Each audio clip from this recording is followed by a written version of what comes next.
우리 주님을 찬양합니다.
지시니가 하나님,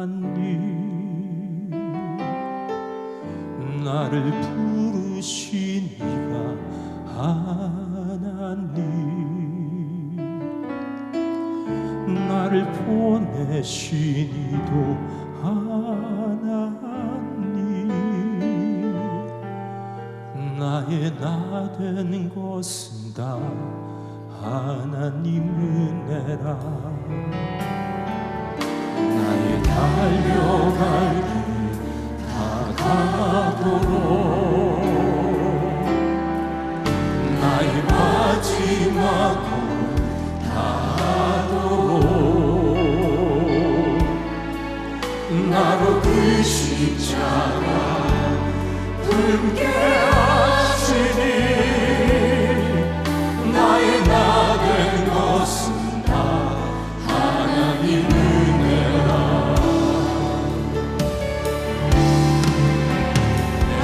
한량없는 은혜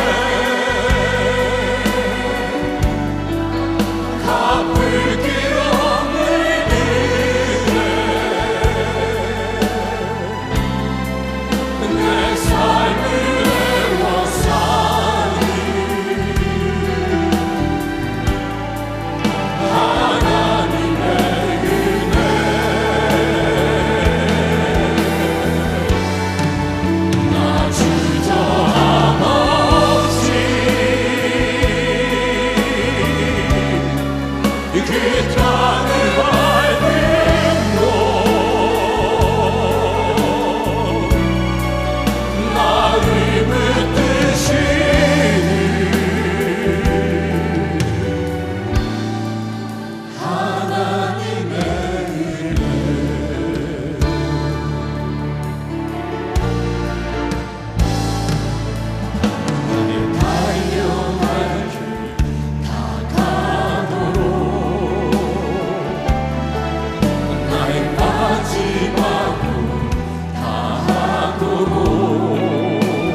교회 안에서 누구보다도 가까이 지내던 두 친구가 있었습니다. 사소한 일로 점점 멀어지더니 이제는 서로 그림자 보듯 외면하고 하루하루 살아갑니다. 근데 예배 시간마다 설교를 듣다가 찬송을 부르다가 문득문득 목에 가시 걸리듯 그 친구가 가슴에 걸립니다. 그중 한 사람이 교회 원로 목사님을 찾아가 아무개가 용서가 안 된다고 어떻게 하면 용서할 수 있겠느냐고 물었습니다. 원로 목사님은 빙글에 웃으시더니 큰 소리로 용서 그러십니다. 아니 목사님 어떻게 용서할 수 있겠냐고 여쭈었는데 용서라고 말씀하시면 어떻게 하십니까? 용을 쓰라고 용을. 용서는 세월이 간다고 어느 날 저절로 되는 게 아니라는 뜻이겠지요. 힘쓰고 애써야 한다는 말입니다. 우리가 인생을 살면서 수많은 사람들을 만나지만은 대부분의 사람들은 만나고 헤어지고 또 잊혀져 갑니다. 그 중에 지극히 소수의 사람만이 오랜 친구로 남아 있습니다. 생각할수록 기분이 좋고 추억이 쌓여져 가는 내 삶의 양식이 되어서 살아갑니다. 또 소수의 사람들은 갈등을 겪고 내 마음에 깊은 상처를 남기고 떠나갑니다. 쓴뿌리처럼 내 가슴에 남아있는 사람들이 있을 수 있죠. 마음의 상처를 치료하고 쓴뿌리를 제거하는 유일한 치료제가 있습니다. 용서하는 길밖에 없는 겁니다. 용서의 기회, 치료의 기회를 잃어버리면 쓴뿌리는 악성종양으로 내 마음에 자리를 잡게 됩니다. 이 암덩어리는 자극을 받을 때마다 점점 자라고 커지는 묘한 특성이 있습니다. 그러나 용서하고 원수를 풀어놓아 주면 수술의 대역사가 일어나게 되는 것입니다. 내 마음의 쓴뿌리, 악성종양이 사라지게 되는 겁니다. 제들백교회 리그원의 용서의 유익이라고 하는 글이 있습니다. 당신에게 상처를 준 그 사람을 당신의 마음에서 놓아주라. 상처 준 그 사람을 어떻게 놓아줄 수 있을까? 용서하는 것, 그것만이 그들을 놓아주는 유일한 길이다. 그가 용서를 구할 때까지 기다리지 마라. 사실 용서는 당신 자신을 위한 것이다. 당신 자신이 먼저 노임을 받게 될 것이다. 용서하지 않고 있는 지금 당신 안에서도 그 사람 안에서도 악성종양은 자라고 있다. 다윗은 하나님 앞에서 장점이 참 많은 사람이죠. 누구보다도 하나님을 사랑하는 사람이었습니다. 하나님의 말씀을 사모하는 사람이었습니다. 하나님의 성전을 사랑하는 사람이었습니다. 장점 못지않게 인간적으로 약점도 많은 사람이었습니다. 다윗은 그 약점 때문에 많이 넘어지고 고통을 많이 겪어야 했습니다. 그래서 다윗을 볼 때마다 나 자신을 보는 것처럼 우리는 친근감을 느끼게 됩니다. 성경에 그 누구보다도 많은 양을 할애하며 다윗에 관한 이야기를 기록하고 있습니다.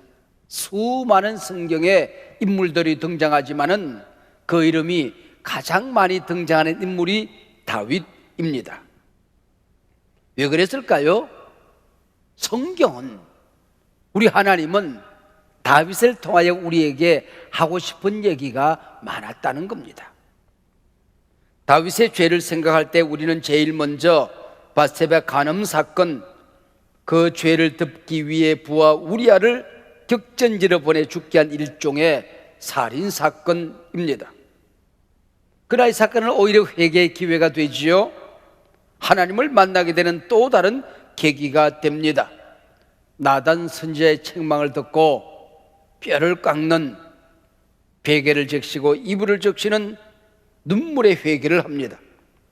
하나님은 이 엄청난 죄인 다윗을 용서함으로 우리에게 나는 용서하는 하나님이라는 사실을 가르쳐 줍니다. 사람의 죄가 크고 많지만은 용서받을 수 없는 죄는 없다. 나는 용서의 주님이라는 사실을 우리에게 가르쳐 줍니다. 다윗의 결정적인 인생 실수는 밧세바 우리아 사건이 아니었습니다. 다윗을 가장 아프게 한 사건이 오늘 본문에 기록되어져 있습니다. 소위 압살롬 사건입니다. 하나님으로부터 엄청난 용서를 받은 다윗이 가족 안에서 용서의 기회를 잃어버리게 되는 것입니다. 때로 세상을 정복한 영웅들이 지극히 사소한 일을 소홀히 여김으로 말미암아 인생에 커다란 오점을 남기곤 합니다. 세상적으로 크게 승부한 사람들이 가정 안에서 자녀 신앙교육에 실패함으로 축복의 대가 끊어지는 가문들이 의외로 많이 있습니다. 다윗은 사울의 그 모진 추격을 이겨냈습니다. 주변 강대국들을 물리치고 통일 왕국 임금이 됩니다. 그러나 가정 안에서 자녀들을 바로 세우는 일에 실패합니다. 자녀들의 잘못을 책망하지도 않았습니다. 용서하지도 않았습니다. 일로 자녀들은 거절감이라는 악성 종양을 키우고 있었던 것입니다. 용서의 기회를 잃어버린 다윗, 인생의 가장 뼈아픈 경험을 하게 되는 것입니다. 오늘 설교 제목이 용서의 기회를 잃지 마라. 인생 살면서 용서의 기회 잃고 사지 마십시오. 용서의 기회를 잃은 자의 비극이 얼마나 아픈 것인가를 오늘 본문은 우리에게 말씀하고 있습니다. 어느 날 다윗의 장남 암논이 이복 동생 다말에게 성폭행을 합니다. 이 소식을 듣고 다윗은 몹시 노합니다. 어찌된 일인지 다윗은 아들 암논을 책망하지 않습니다. 이를 수습하지도 않습니다. 이 사실이 다말의 친오빠 압살롬에게 깊은 상처가 되었던 거지요.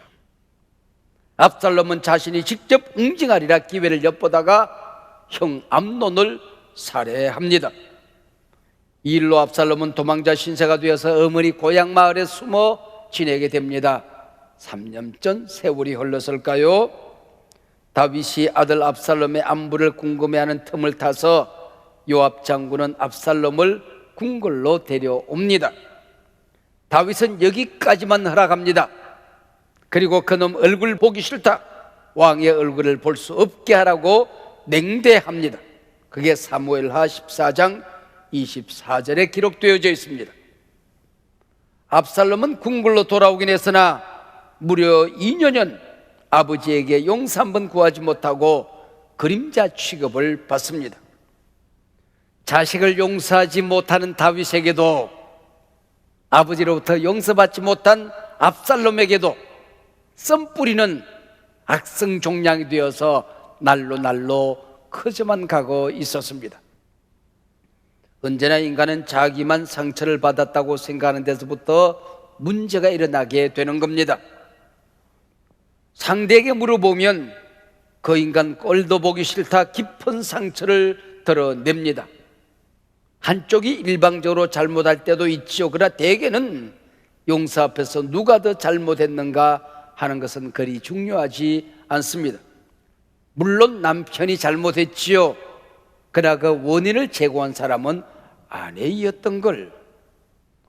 아내가 잘못했지요. 그러나 그 원인을 제공한 사람은 남편이었던 걸.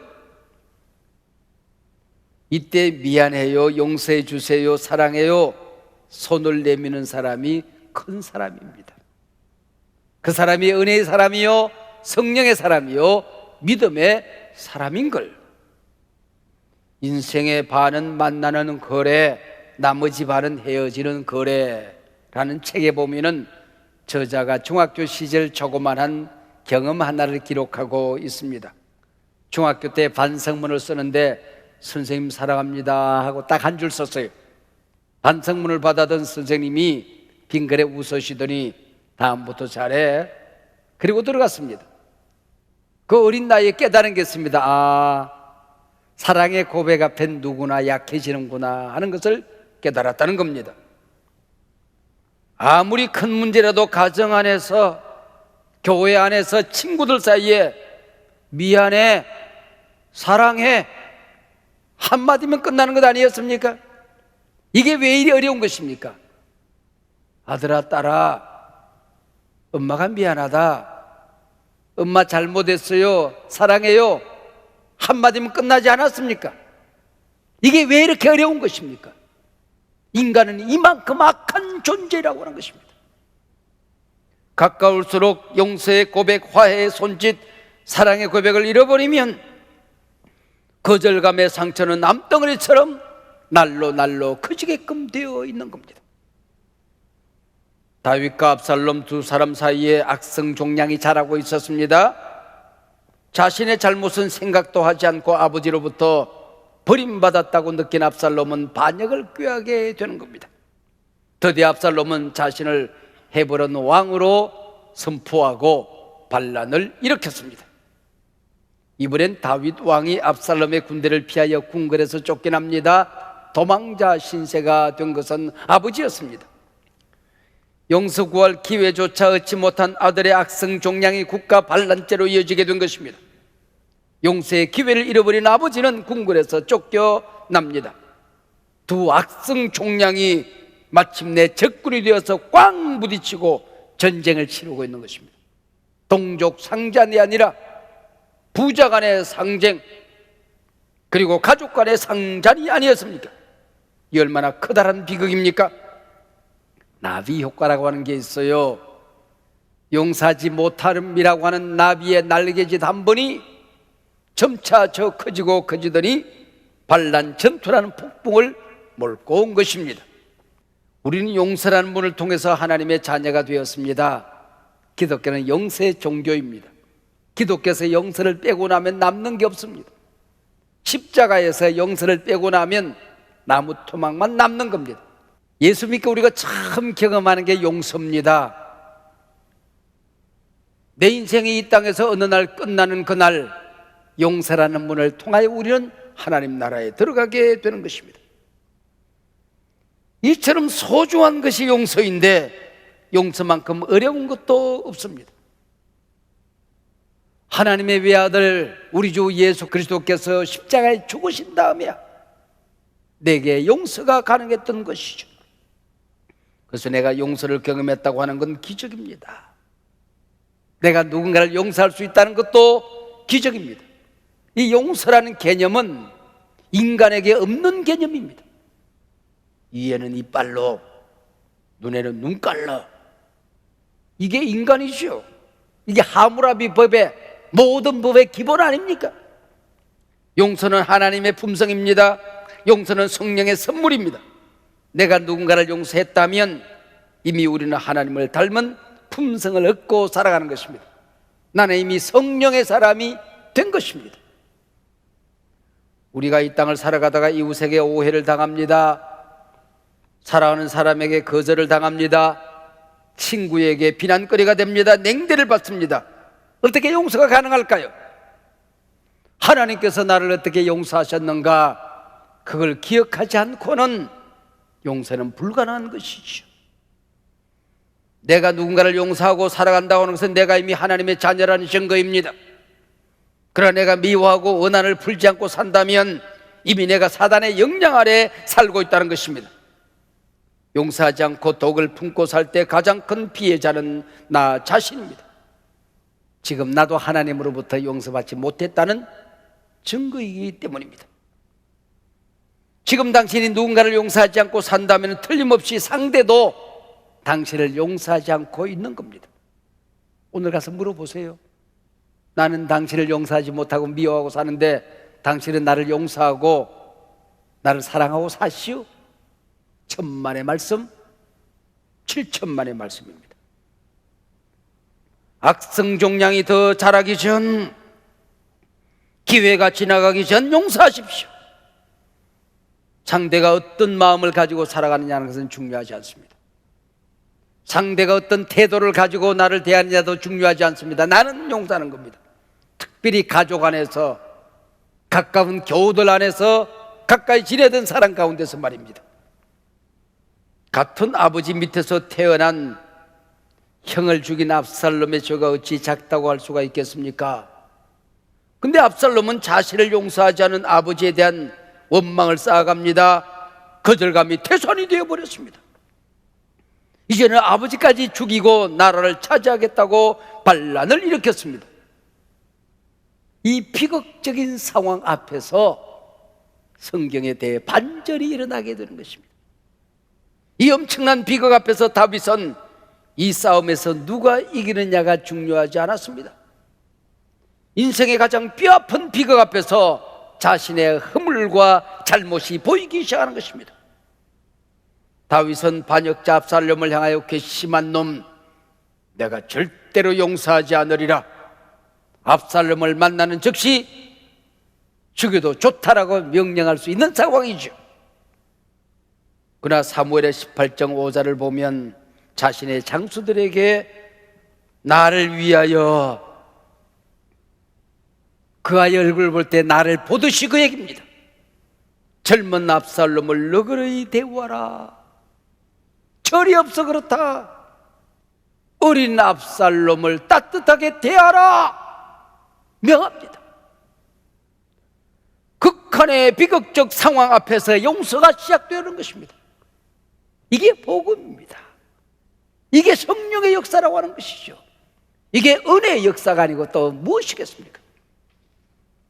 다윗은 자식을 용서하지 못하고 궁궐 모퉁이에 버려둔 채 자신의 냉대와 소홀을 되돌아보게 되는 것입니다. 아들의 마음을 읽기 시작합니다. 내가 용서의 기회를 잃고 살았구나, 후회하게 되는 겁니다. 그러나 반란군 수장이 된 압살롬은 전투 중에 다윗의 군대를 피하여 노새를 타고 숲속을 달리는데 그 달리는 바람에 휘날려 길고 긴 머리카락이 상수리나무 가지에 휘감긴 채 대롱대롱 매달립니다. 압살롬은 상수리나무 가지에 매달리고 노새 혼자 도망가 버립니다. 요압 장군과 부관들이 압살롬의 심장을 찌릅니다. 그리고 매달리는 압살롬을 몽둥이로 쳐서 죽이는 겁니다. 성전볼을 가지고 다윗을 찾아온 병사들에게 다윗은 마땅히 전투를 어떻게 되었느냐, 누가 이겼느냐, 우리 군대가 이겼느냐 물어보는 게 마땅한 일 아니겠습니까? 다윗은 젊은 압살롬은 무사하냐, 어린 압살롬 잘 있느냐 묻는 겁니다. 이게 부모의 마음인 걸 철없는 압살롬은 자기 상처를 키워 반역을 일으켰던 것이죠. 한 번만 더 상대의 마음을 생각했더라면, 내가 이처럼 아팠다고 한다면 상대는 오죽 아팠을까 한 번만 되돌아보았다고 한다면 모든 상황은 달라졌을 것입니다. 다윗 왕은 아들 압살롬이 전투에서 죽었다는 소식을 듣고 집무실 계단을 홀로 기어오릅니다. 아무도 따라오지 못하게 합니다. 통곡합니다. 오늘 보면 33절 마지막 절 아닙니까? 내 아들 압살롬아, 내 아들 압살롬아, 차라리 내가 너를 대신하여 죽었다면, 압살롬 내 아들아, 내 아들아. 짤막한 한 절 안에 아들의 이름을 3번씩이나 부릅니다. 내 아들아, 내 아들아. 통일한 통곡을 5번씩이나 반복적으로 외치고 있습니다. 용서의 기회를 잃고 산 자신의 가슴을 치며 통곡으로 쏟아내고 있는 것입니다. 사랑하는 여러분, 많은 사람들이 다윗을 보면서 나는 밧세바를 범하지도 않았다, 우리아를 죽이지도 않았어, 적어도 나는 다윗 같은 파렴치범은 아니야 라고 자위합니다.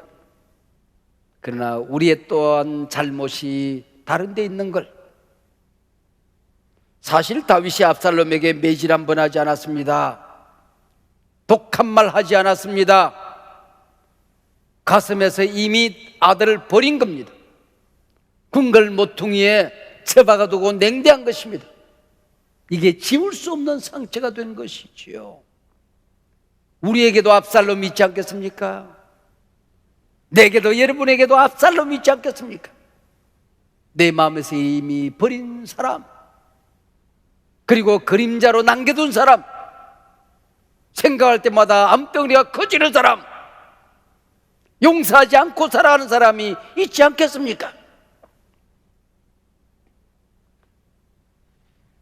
용서라는 과제 앞에서 예수님은 1만 달란트와 100데나리온 비유를 말씀하셨습니다. 1만 달란트란 1억 데나리온쯤 됩니다. 한 데나리온이 일꾼의 하루 품삯쯤 되니까 1만 달란트는 1,000명 노동자가 300년, 274년 한 푼도 안 쓰고 모은 돈입니다. 당시 유대 땅에서 거두어들인 세금을 10년쯤 모으면 1만 달란트가 됩니다. 1만 달란트. 우리가 하나님 앞에 진 빚은, 내가 용서받아야 될 양은 평생 구경 한번 할 수 없는 돈이라는 겁니다. 상상으로도 불가능한 수치가 내가 용서받아야 될 그 죄악이라고 하는 것입니다. 그런데 우리 형제가, 우리 교우가, 내 가족이 내게 진 빚은 아무리 커도 1만 달란트에 비하면 100데나리온, 석 달 봉급에 불과하다는 것입니다. 본문은 말합니다. 누군가를 용서하지 않고 가슴에 품고 살아가는 것, 그보다 큰 죄는 없다. 하나님의 용서받은 사람이 내 형제의 잘못을 용서하지 않고 살아가는 것, 이보다 더 큰 죄는 없다. 형제가 내게 잘못했을 때에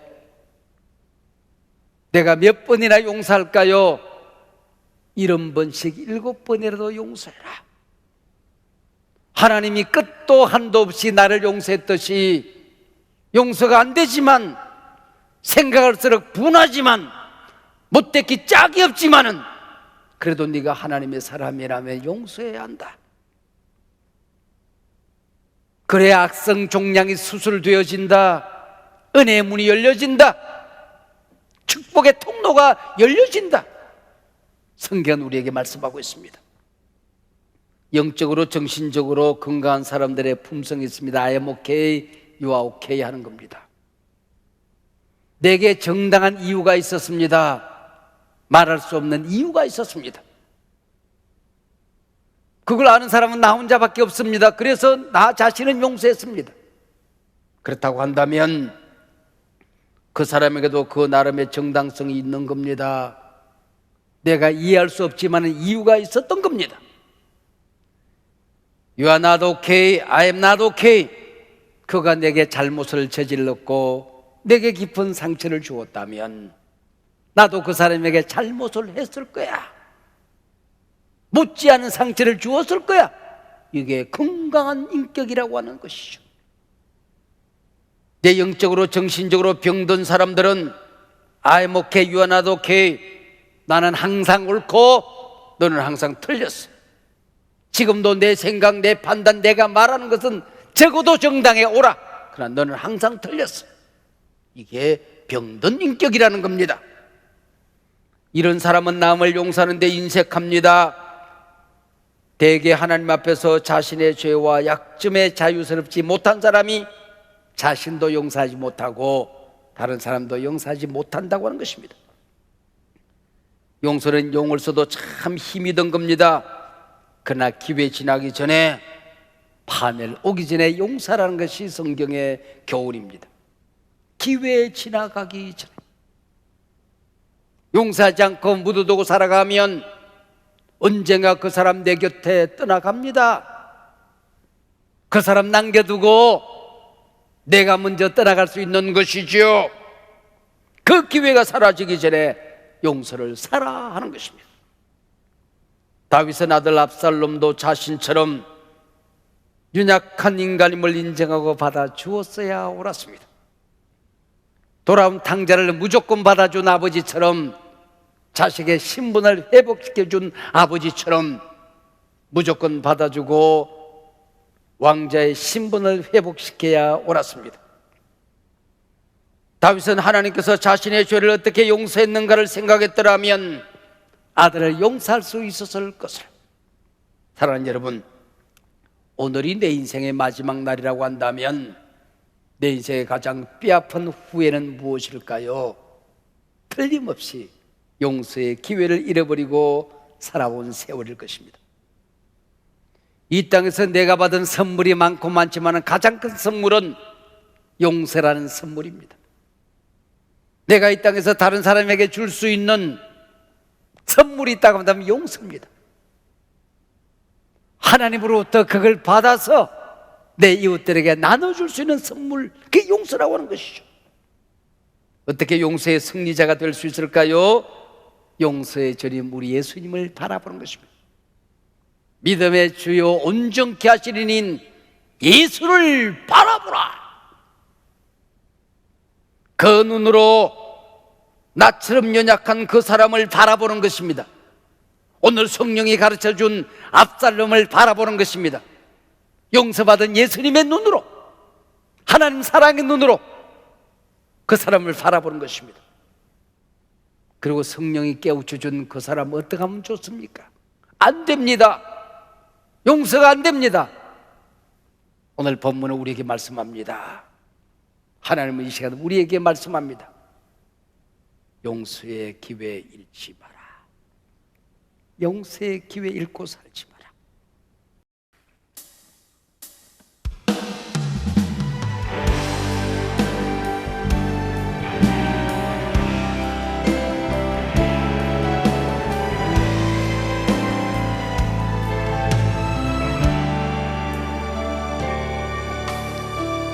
내가 먼저 손 내밀지 못하고 내가 먼저 용서하지 못하고 내가 먼저 웃음 주지 못하고 이렇게 머뭇거리고 있네. 그가 먼저 손 내밀기 원했고 그가 먼저 용서하길 원했고 그가 먼저 웃음 주길 원했네. 나는 어찌된 사람인가.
주님 앞에서 몸을 빠버리고 이렇게 흐느끼며 서 있네. 어찌할 수 없는 이 마음. 우리 함께 두 손을 높이 듭니다.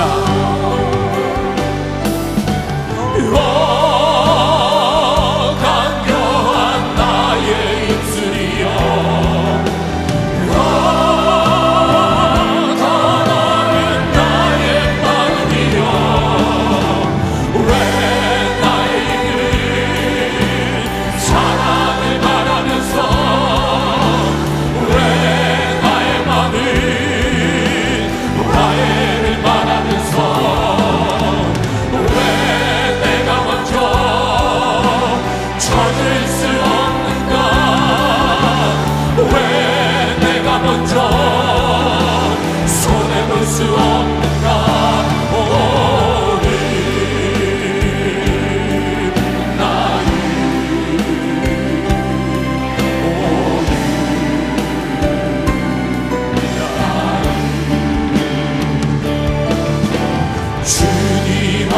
앞에서 몸둘 바 모르고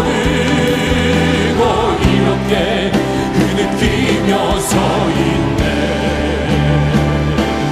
어찌할 수 없는 이 마음 주님께 맡긴 채